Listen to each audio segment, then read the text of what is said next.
তোমাকে বললো হিরণ আমার চাপ দিচ্ছে। কিছু কিছু পাবলিক আছে যারা হেডলাইনের মাধ্যমে বাঁচতে চায়। সাংসদ হিসাবে আমি প্রতি মাসে মাইনে নেব, সাংসদ হিসাবে আমি প্রতি মাসে এইখানে যা কাজ হবে তার থেকে কাটমানি নেব।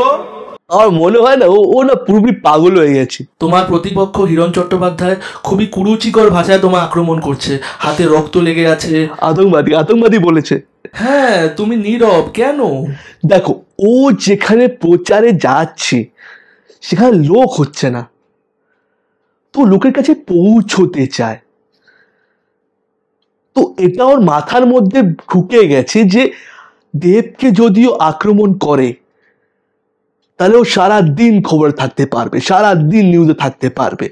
তো সবাই ভাববে এই কারণে হিরণ বিশাল কিছু এটা করছে। আমি মানে এই কারণেও এত উল্টো পাল্টা কথা বলে যে আমি দেখে হাসি। আমার টিমের ছেলেমেয়েরা বলে যে দাদা এটা কেন করছো, আমি বলি না, ও তো দোষ করছে না, ওর তো কোনো দোষ নেই। মানে ও তো জিততে চায়। এমন একটা ছেলে যে দলের একটা কাজ বলতে পারে না বা নিজের একটা কাজ বলতে পারে না, যে খড়গপুরে ও কি কি করেছে। টিএমসি কেন, সিপিআইএম, কংগ্রেস বা বিজেপি নয় কেন? তো এটার পিছনে একটা বিশাল বড় কারণ আছে। কারণটা হচ্ছে কি যে এমনি তুমি কোথাও গিয়ে খেলা হবে এই স্লোগানটা বলো না, কিন্তু জয় শ্রীরাম বলে এলে কেন? এটার পিছনে একটা বিশাল বড় কারণ আছে। কারণটা হচ্ছে কি যে এমনি হিরণ বলছে তুমি 30% কাটমানি ছাড়া কাজ করো না, কেন? এমনি এই এক মিনিট, এটা কি কাটমানি কথা বলা হচ্ছে? হ্যাঁ, সরি, হ্যাঁ, এটা কাট করে দিই। দেখো, দেবকে না টাকা দিয়ে কেনা যাবে না, দেবকে ভয় দেখিয়েও কেনা যাবে না। দেবকে যদি কিনতেই হয় তাহলে ভালোবাসার একমাত্র অস্ত্র। তুমি আমার সম্মান দাও, তুমি আমার ভালোবাসা দাও, আমি তাতেই খুশি, আমার বেশি কিছু লাগবে না। অনেকেই বলা বলি করছে হিরণ নাকি তোমাকে খুব চাপ দিচ্ছে।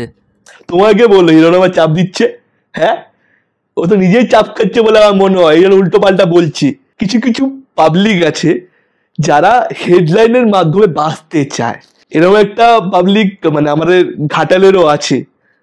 মানে আমার মনে হয় যে দেখো, আমার ব্যাপারে না বললে তো তোমরা ওকে ওর কথাগুলোকে হেডলাইন বানাবে না, আর ও হেডলাইনে না আসতে পারলে ও কি করে প্রচার করবে?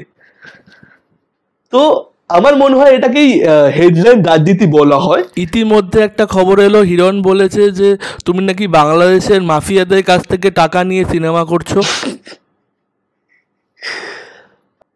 আরে আমার মনে হয় না ও না পুরোপুরি পাগল হয়ে গেছে।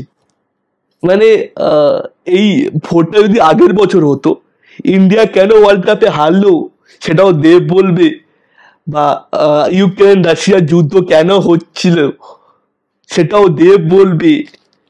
তো আমার মনে হয় যে মানে গরম কেন পড়ছে সেটাও দেব বলবে, বৃষ্টি কেন হলো সেটাও দেব বলবে। মানে আমার মনে হয় যে যাই মানে খারাপ কিছু হোক না কেন, মানে হিরণের কাছে দেবই একমাত্র উত্তর, একমাত্র কারণ। আরে আমার মনে হয় যে আমি আমার উত্তর দিতে পেরেছি। তোমার যদি আপত্তি না থাকে তোমাকে একটা হিরণের ক্লিপ দেখাতে চাই। প্লিজ। সাংসদ হিসাবে আমি প্রতি মাসে মাইনে নেব, সাংসদ হিসাবে আমি প্রতি মাসে এইখানে যা কাজ হবে তার থেকে কাটমানি নেব। আমি ইনামুল হকের কাছ থেকেও কাটমানি নেব, আমি ওখান থেকে কাটমানি নিয়ে সিনেমা বানাবো। সব জায়গায় কিন্তু একই কথা বলে কিন্তু।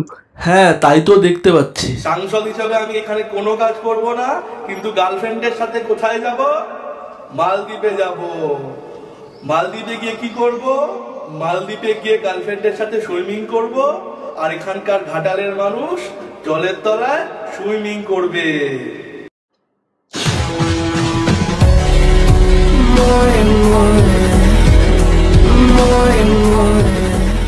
गजब बेइज्जती है।